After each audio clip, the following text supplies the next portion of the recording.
as a tiny choir of four sang hymns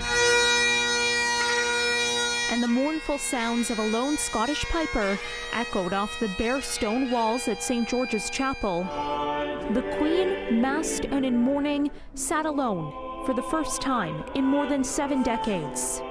The royal family was not spared the impact of coronavirus restrictions as they said a final farewell to the Duke of Edinburgh, who died last week at age 99.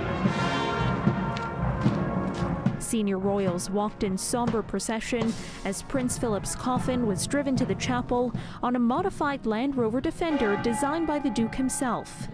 A national minute's silence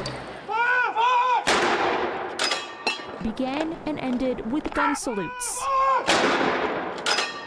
There's a lot of people here who want to come and pay their respects. Certainly Britain is mourning today. I'm almost in tears over it. Yes.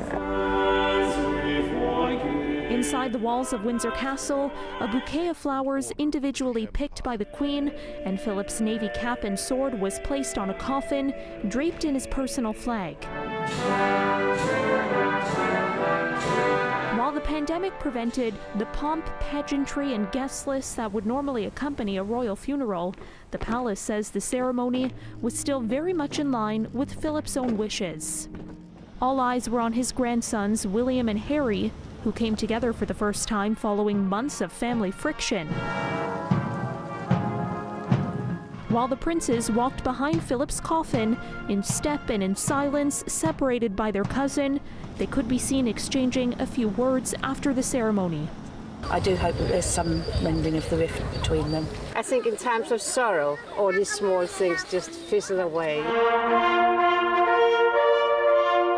As the service came to a close, the last post sounded.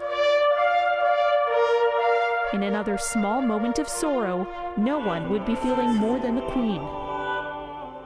The Duke was laid to rest in the royal vault beneath St. George's Chapel, but that won't be his final resting place. When the Queen dies, his body will be moved to the King George VI Memorial Chapel, where they will lie together. Caryn Ceolin, CityNews.